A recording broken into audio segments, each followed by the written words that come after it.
अगर आप भी अपनी लाइफ में कुछ नया सीखने की चाह रखते हैं तो इस चैनल को अभी सब्सक्राइब कर लें। हे दुर्गा माता, आपसे हाथ जोड़कर निवेदन है कि आपके इस वीडियो को जो भी लाइक और चैनल को सब्सक्राइब करें, उसके जीवन में कभी दुख दर्द मत आने देना। आप सभी दोस्तों, नवरात्र की हार्दिक शुभकामनाएं। दोस्तों, इस नवरात्र में मैं आप लोगों को वैष्णव माता के सिक्के का लाइव चमत्कार बताऊंगा। मैं हर साल अपने इस चैनल में आप लोगों को दुर्लभ से दुर्लभ जानकारी बताता हूं।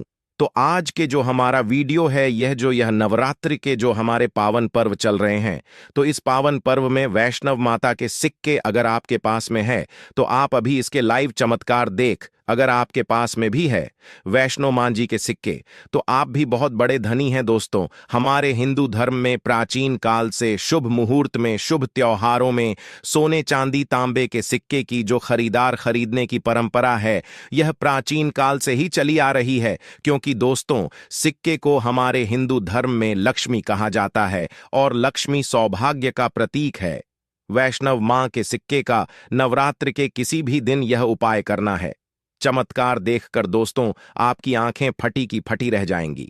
अगर आपके पास वैष्णो मां जी के पुराने सिक्के नहीं हैं तो दोस्तों वहां पर ढूंढना शुरू कर दें। पहले वैष्णो मां जी के सिक्के हमारे भारतवर्ष में बहुत चले हैं, तो इसके लाइव चमत्कार आज के इस वीडियो में बताऊंगा। नवरात्रि के समय आप इसे जागरण करके बहुत सारे लाभ ले सकते हैं। दोस्तों, अगर आपके पास कोई और पुराना सिक्का है जिसमें वैष्णो मां जी के अगर एक हम बोल सकते हैं छवि छपे हैं, या फिर दुर्गा मैया जी की छवि छपे हैं, अर्थात दोस्तों उनके स्वरूप छपे हैं, या फिर लक्ष्मी जी के स्वरूप छपे हैं। देखिए, हम सब हिंदू भाई क्या करते हैं, दिवाली के समय में घर की बरकत बढ़ाने के लिए लक्ष्मी माता जी के चांदी के सिक्के या फिर गणेश जी के चांदी के सिक्के घर में खरीद करके लाते हैं। तो उसका उपाय भी इस नवरात्रि के दौरान अगर आपके पास में है तो आप कर सकते हैं। दोस्तों, अगर आप इन सिक्कों को सिद्ध करना सीख में जाएंगे तो कभी दुनिया में आप भिखारी नहीं रहेंगे, कभी आपको किसी वस्तु का भाव नहीं होगा। ये कोई साधारण सिक्का नहीं दोस्तों, ये कुबेर का कुंजी है। इसलिए दोस्तों, आज की इस वीडियो में, क्योंकि नवरात्रि अभी चले, नवरात्रि के समय में मैं आप लोग को हर नवरात्रि में अच्छे से अच्छी जानकारी देने का प्रयास करता हूं। दोस्तों, नवरात्रि को जागरण का पर्व कहा जाता है, क्योंकि नवरात्र में देवी मां दुर्गा पृथ्वी लोक पर अपने संपूर्ण शक्ति के साथ हम मानव के कल्याण के लिए एवं जीवों के लिए छोटी नौ कन्या के रूप बना करके आती है। दोस्तों, नवरात्रि में अगर कोई व्यक्ति मां का ध्यान करते हुए, अगर मां का ध्यान करते हुए कोई भी व्यक्ति एक रात्रिकालीन में जाग जाए तो व्यक्ति के एक जन्म का पाप मिट जाते हैं। दोस्तों, नवरात्रि में किसी भी दिन अगर दिन की अपेक्षा आप रात में माता की पूजा करते हैं तो दोस्तों माता जल्दी प्रसन्न होती है। मेरे दिन की अपेक्षा ध्यान से सुनिए, अगर रात में माता की पूजा करते हैं तो माता जल्दी प्रसन्न होती है। और नवरात्रि की जो हर एक सेकंड है गंगा जल के समान पवित्र और कल्प वृक्ष के समान सब कुछ देने वाला है। तो दोस्तों, आज के इस वीडियो को आपको ध्यान से देखना है, ध्यान से सुनना है, वीडियो को आधे बीच में छोड़ करके नहीं जाना है। वैष्णो माता जी के जो सिक्के का चमत्कारिक उपाय बताऊंगा, इसे सिद्ध करने का तरीका बताऊंगा। दोस्तों, यह आपको रंग से राजा बनाएंगे, तो आपको यह इच्छित नौकरी दिलाने का काम करेंगे। यह आपके हर कदम में मित्र के भांति मदद करेंगे। किसी भी क्षेत्र में जाइए, यह हर क्षेत्र में आपकी मदद करेंगे। तो इसीलिए आज के वीडियो बिल्कुल ही मिस मत करना। देखिए दोस्तों, हमेशा काम आता है, और वीडियो को कभी भी आधे अधूरा मत देखा करें। अधूरे ज्ञान पाप की भागी बनाता है, अधूरे ज्ञान व्यक्ति को हमेशा नाश करता है। अब जितने भी दर्शक आप हमारे वीडियो को रहे हैं, आप हमारे व्यूवर्स नहीं बल्कि आप सब हमारे परिवार के हिस्से हैं। दोस्तों, अभी तक आपने हमारे चैनल तो सब्सक्राइब जरूर कर लेना। दोस्तों, जब आप हमारे चैनल को सब्सक्राइब करते हैं तो हमारे मनोबल बढ़ाते हैं और आप लोगों के लिए इस तरह की फिर ज्ञान भरी अच्छी जानकारी लेकर के आते हैं। चलिए जानते हैं दोस्तों, एक खास बात कि इस वर्ष की नवरात्रि पूरे 9 दिनों का रहने वाला है। हर साल की नवरात्रि 9 दिनों का नहीं होता दोस्तों, कई साल की नवरात्रि 8 दिनों की हो जाती है। कई साल की नवरात्रि 10 दिनों की हो जाती है, परंतु एक खास बात, इस वर्ष की नवरात्रि पूरे 9 दिनों का रहने वाले हैं। और नवरात्रि में माता रानी जो है पूरे 9 शुभ बना करके प्रत्येक हिंदू भाई के घर में आएंगे। तो नवरात्रि में अगर आप माता रानी को प्रसन्न करना चाहते हैं तो नवरात्रि के किसी भी एक दिन रात्रि काल के समय में माता रानी को मोगरे का फूल, अर्थात दोस्तों जो मोगरे का पुष्प आते हैं जिसे हम बोलते हैं, इसकी गजरा बना करके माता रानी को पहना देना या फिर भेंट कर देना। इससे माता रानी बहुत प्रसन्न होती है। और अगर आप ऐसा करते हैं, माता रानी को नवरात्रि की सप्तमी एक दिन अगर माता रानी को मोगरे के पुष्पा की गजरा बना करके अगर माता को भेंट करते हैं तो माता ऐसे भक्तों को सब कुछ देने के लिए सब कुछ अपना निछावर कर देती है। जैसे कि धन, ऐश्वर्य, सुख, शांति, माता सब कुछ निछावर कर देती है। लोगों को बोलता हूं ना, समग्र ज्ञान हमारे चैनल एक खास चैनल है और आप लोगों को हम गुप्त से गुप्त जानकारी भी बताते हैं दोस्तों, ताकि आप सब लोग नवरात्रि के समय का भरपूर आनंद उठा सके।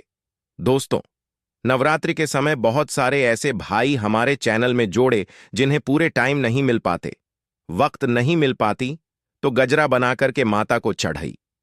यह आपके सभी मनोकामना केवल एक ही दिन की गजरा चढ़ने से माता पूर्ण करती है। दोस्तों, मां का हृदय बहुत कोमल होता है, मां को प्रसन्न बहुत आसान है, बस आपके भाव अच्छे होना चाहिए। तो दोस्तों, अगर आपके पास वैष्णव मां जी का या फिर लक्ष्मी मां जी का अगर कोई पुराना सिक्का है तो नवरात्रि में इस पर्व से आप जो है दोस्तों उस सिक्के को जागृत कर सकते हैं। हमेशा याद रखना, बिना जागरण के मर्था। दोस्तों, बिना शक्तिपात किए हुए कोई भी चीजों को लेते हो वह लाभान्वित नहीं होते, आपको लाभ नहीं देते। एक छोटा सा उदाहरण से समझना, अगर आप कोई भगवान की मूर्ति घर में खरीद करके ला रहे हैं और उसमें प्राण प्रतिष्ठा नहीं, तो दोस्तों ऐसे मूर्ति की घर में पूजा नहीं होती। हमारे शास्त्र कहते हैं कि जिस मूर्ति में अगर प्राण प्रतिष्ठा हो वह मूर्ति हमें फल प्रदान करता है। उस मूर्ति की पूजा करने से हमें धन, ऐश्वर्य, सभी तरह के भौतिक सुखों की प्राप्ति होती है। जब कोई ब्राह्मण मंत्र जाप करके प्राण प्रतिष्ठा करते हैं मूर्ति में तो वह जागृत होता है। उसी तरह दोस्तों, यह वैष्णव मान जी किसी के अब से भी लोगों के पास में है, यह भी बहुत भी कुछ वर्ष पूर्व चले हैं। तो अगर आपके पास में है, परंतु अगर आप इसे जगह करके नहीं रखें तो दोस्तों यह आपके लिए बिना किसी काम के जैसा है, केवल एक साधारण सिक्का है। परंतु आज के इस वीडियो में इसके मैं जो जगाने का तरीका बता दूंगा, अगर आप यह तरीका सीख जाएंगे तो यकीन मानो दोस्तों, आप इस सिक्का को जागृत करके दिन दोगुनी और रात चौगुनी अपने तरक्की करा सकते हैं।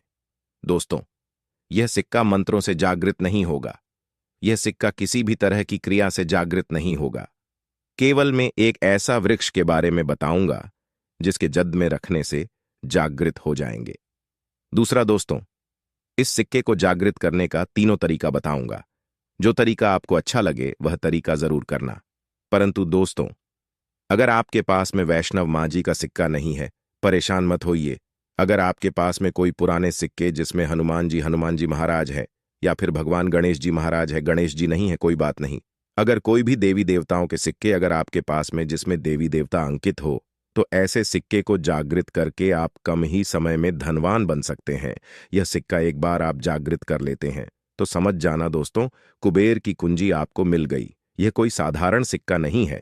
सिक्का जो नवरात्रि में जागरण होता है तो नवरात्रि में चल और अचल, सजीव और निर्जीव सभी वस्तु जो है चैतन्य हो जाती है, सभी वस्तु में प्राण आ जाती है। इसलिए नवरात्रि के इस समय का भरपूर लाभ उठाइए। आइए इस बारे में जानते हैं, यह सिक्का किस तरह से जागृत होगा। इसके करने का आसान तरीका 3 तरीका बताऊंगा। जो तरीका आपको अच्छा लगे वह तरीका अपनाना। और दोस्तों, आप जो है यह वीडियो कोई फालसा नहीं है, सत्य जानकारी है इस सिक्के का। आप जो है ज्यादा से ज्यादा लाभ उठाना। और यह सिक्का अगर आपके पास में रह जाएंगे तो महंगे आपको रत्ना पहनने की जरूरत नहीं है दुकान धंधे की। तो दोस्तों, आप जितना कहा जाए तरक्की होगा जिसकी आपने कल्पना भी नहीं की है। तो सिक्के जागृत करने का तरीका सुनिए। तो मां जी के सिक्का या फिर आपके पास लक्ष्मी मां जी का सिक्का है या फिर कोई ऐसे देवी देवता का सिक्का है जिसे आप सिद्ध करना चाहते हैं, तो इस नवरात्रि के प्रथम दिन से ही अखंड ज्योति कलश के अंदर में आपको डाल देनी है। अखंड ज्योति कलश के अंदर में डाल देनी है। तो दोस्तों के बिना, मंत्र के बिना, किसी क्रिया के अखंड ज्योत के प्रभाव से यह सिक्का पूरे 9 दिनों के भीतर में जागृत हो जाता है। फिर दोस्तों, आप जो इस सिक्के का उपाय धन आकर्षण कर सकते हैं या फिर भौतिक सुख की प्राप्ति में कर सकते हैं। नवरात्रि के बाद इस सिक्के का उपाय कैसे करना है, वीडियो के आखिरी में बताऊंगा, उसमें इसके संपूर्ण जानकारी बताऊंगा। अब दोस्तों, यह मकिक सिक्के, यह प्रथम तरीके से आप जो इसे सिद्ध कर सकते हैं, जागृत कर सकते हैं। दूसरा तरीके सुनिए। तो दोस्तों, इस चमत्कार एक सिक्के को जगाने के लिए दूसरा उपाय है। इस सिक्के को तुलसी के जन के नीचे में 9 दिनों के लिए आपको दबा करके रखना है दोस्तों, और इसे 10वें दिन निकाल लेना है। पूरे नवरात्रि में तुलसी की जन नीचे समस्त तीर्थ एवं हरि समेत, अर्थात भगवान विष्णु समेत देवी देवताओं का वास होता है। तो दोस्तों, यह सिक्का 9 दिनों में जो है तुलसी के जड़ के नीचे में रहने के कारण, क्योंकि जो है नवरात्रि के समय 9 दुर्गा के संपूर्ण शक्ति इस धरा पर आती है, तो खासकर पेड़ पौधे, वृक्ष एवं जितने भी माता रानी की सहज जारी शक्तियां हैं, सहचर शक्ति, जैसे कि तुलसी माता को ही ले लीजिए, तो यह सब जागृत अवस्था में होते हैं। इसलिए दोस्तों, यह सिक्के जागृत हो जाते हैं। दूसरे तरीके, आप जो है तुलसी की जड़ के नीचे रख करके आप इसे जागृत कर सकते हैं। अब तीसरा, जिससे दोस्तों, अगर नवरात्रि के 9 दिन में भी अगर आपको समय ना मिले, तो नवरात्रि के किसी भी दिन केवल 24 घंटे के लिए इस सिक्के को इस वृक्ष के जड़ के नीचे में डाल देने हैं, जागृत हो जाएंगे। तो वृक्ष कौन से हैं दोस्तों? वह है निम्न के वृक्ष। हमेशा याद रखना, जितने भी देवी शक्ति होती है, माता नवदुर्गा के 9 स्वरूप हैं। 21 जीतने भी माता रानी के 51 जो शक्तिपीठ है, सबके जीतने भी देवी शक्ति, संसार में समस्त देवी शक्तियां हैं, नियम के वृक्ष पर वास करती है दोस्तों। माता शीतला का भी स्थान नियम के वृक्ष में समझा जाता है, तो ऐसा समझा जाता है नियम के वृक्ष स्वयं साक्षात मानव नवदुर्गा के स्वरूप है। तो नवरात्रि के किसी भी दिन अगर आपके पास में वैष्णव माता जी का सिक्का है या फिर कोई पुराना सिक्का है, तो उस सिक्कों को आपको रख करके जाना है और नियम वृक्ष की जड़ के नीचे में आपको दबा करके आना है। ऐसे नहीं दबाना है, बस नियम वृक्ष से प्रार्थना करना है, क्योंकि नियम वृक्ष में माता का वास होता है। तो यही प्रार्थना करना है कि है नवदुर्गा माता, इस सिक्का को आप जागृत करें। मैं आपके श्री चरणों में छोड़ने आया हूं। तो जो है आप जो दोस्तों 4 से 5 अंगुली के नीचे निम्न वृक्षा के जड़ के नीचे में इस सिक्के को दबा करके आ जाना है। नवरात्रि के प्रथम दिन दबाते हैं, 9 दिनों तक रहता है, तो बहुत ही उत्तम है। समय नहीं मिल पा रहा है, वीडियो को टाइम में देख रहे हैं, तो नवरात्रि के किसी भी दिन आप जो इसे 24 घंटे के लिए भी दबा सकते हैं। अगर आपको नवरात्रि के 8वें दिन यह वीडियो देख रहे हैं, तो 24 घंटे के लिए दबा सकते हैं। बाकी आप जो है ज्यादा दिनों के लिए दबा करके रखते हैं, नवरात्रि के बाद निकाल करके रखते हैं, तो और थोड़ा ज्यादा यह प्रभावशीलता है। इसके बाद दोस्तों, नवरात्रि के बाद इन्हीं सिक्कों को किस तरह से उपाय करने हैं, वो ध्यान से थोड़ा सुनिए दोस्तों, क्योंकि यह सिक्के जागृत तो हो गए हैं, परंतु अगर आप इनके उपाय भी नहीं जानेंगे तो दोस्तों में आपको कैसा लाभ मिलेंगे। ये सिक्के जागृत हो जाएंगे, तो इसका उपाय आप बहुत सारे कार्यों में कर सकते हैं। कौन से कार्यों में, आइए जानते हैं दोस्तों। ये जानकारी बताने से पहले, अभी तक आपने अगर वीडियो को लाइक नहीं है, तो वीडियो को लाइक कर दीजिए। अगर आप भी चाहते हैं कि माता रानी आपके घर में आए, आपके घर के सभी मनोकामना को, सभी सदस्यों की मनोकामना को पूर्ण करें, आपके घर में धन दौलत की बढ़ोतरी करें, तो दोस्तों कमेंट बॉक्स में जरूर लिखना, माता रानी आपका स्वागत है। माता रानी प्रत्येक हिंदू भाई के घर में जाते, आप माने या ना माने तो जानते हैं नवरात्रि के बाद इस सिक्के का उपाय कैसे करना है। तो दोस्तों, आप इस लॉकेट के भांति लगवा करके आप जो है इस सिक्के को, चाहे माता वैष्णव जी के सिक्के हैं, चाहे लक्ष्मी जी के सिक्के हैं, चाहे आपके पास पुराने कोई सिक्के हैं, आप उसे सिद्ध करने के लिए दबा करके रखें। जो सिद्ध करके रखे हैं, तो इस सिक्के को दोस्तों लॉकेट के भांति आपको हुक लगवा करके बनवाना है, अर्थात इसे लॉकेट के भांति हुक लगवा करके आपको पहनना है। दोस्तों, पहनते ही आपके जीवन में बहुत ही ज्यादा चमत्कार होना शुरू हो जाएंगे। महंगे रत्न से भी ज्यादा ही आपको फायदे देंगे। मित्र की भांति हर कदम ही आपके मार्गदर्शन करेंगे, अर्थात ऊर्जा रूप में हर क्षेत्र में आपकी मदद करेंगे, क्योंकि यह जागृति चीज ही हमेशा कम समय में व्यक्ति को अधिक लाभ देते हैं। दोस्तों, आपने कई लोगों को यह सुना होगा कि फलाना व्यक्ति रातों रात अचानक उनकी किस्मत बदल गए, धनी बन गए, या फिर उनके जीवन में परिवर्तन आ गया। तो ऐसे ही होता है दोस्तों। ये जो आप बोल सकते हैं, जागृति व्यक्ति के जीवन को बदल करके रखने में सक्षम होते हैं। दूसरा दोस्तों, दुकान कारोबारी स्थान में ये पैसों के साथ में अगर इस सिक्के को रखते हैं, जैसे कि आप दुकान है वहां पर ये सिक्के रखते हैं, कारोबारी स्थान में अगर इस सिक्के को जैसे आप पैसा रखते हैं तो उस सिक्के के साथ में रखते हैं, तो यह सिद्ध हो जाते हैं। यह सिद्ध सिक्के हैं। तो दोस्तों, ये जो सिक्के क्या करते हैं, आपके दिन दुगनी रात चौगुनी तरक्की कराने का काम करते हैं, क्योंकि दोस्तों या सिक्के स्वयं जागृत होते हैं। जिस तरह दोस्तों चुंबक है, यह लोहे को अपनी तरफ आकर्षित करते हैं, उसी तरह दोस्तों अगर आप इसे दुकान में कारोबार क्षेत्र में रखते हैं तो यह जितने भी ग्राहक है उसे आकर्षित करते हैं और यह लक्ष्मी रूपी धन को अपनी तरफ आकर्षित करते हैं। तो इससे आपके ज्यादा से ज्यादा उन्नति होता है। इसके बाद दोस्तों इसे धन पेटी और पर्स में रखते हैं। तो जब तक यह सिक्के आपके पर्स में रहेंगे, धन पेटी में रहेंगे दोस्तों, कभी भी आपको धन दौलत वैभव की कमी नहीं होगा। इसके बाद दोस्तों घर के सभी लोग, जहां पर सभी लोग आपके घर में बैठते हैं, तो दोस्तों उस स्थान पर फ्रेम बंधवा करके अगर घर में यह सिक्के रखा जाए, जहां पर सभी लोग, जैसे कि हाल है तो हाल में घर के सभी लोग बैठते हैं, तो ऐसे स्थान में फ्रेम बंधवा करके यह सिक्के रखा जाए तो ये घर के सभी लोगों के घर में जितने भी आपके सदस्य हैं दोस्तों, सभी लोगों की किस्मत चमका देगा। दोस्तों, सभी लोगों की किस्मत सितारे जैसा चमकेंगे। और दोस्तों यह जानकारी आपकी किस्मत चमका देंगे, आपके भाग्य उदय करा देंगे, बंद किस्मत के ताले को खोल देंगे। तो दोस्तों करना नहीं करना यह आपके ऊपर है। हम आप लोगों को अच्छे से अच्छे जानकारी वैष्णो मां के सिक्के के बता दिए हैं। तो दोस्तों इसी तरह के और भी अच्छे अच्छे जानकारी पाने के लिए हम करना ना भूलना और वीडियो को आगे शेयर करना। दोस्तों आपके एक शेयर किसी के जीवन में मुस्कान ला सकता है। आज की जानकारी बस इतना ही। दोस्तों वीडियो में आखिरी तक बने रहने के लिए धन्यवाद। जय माता दी।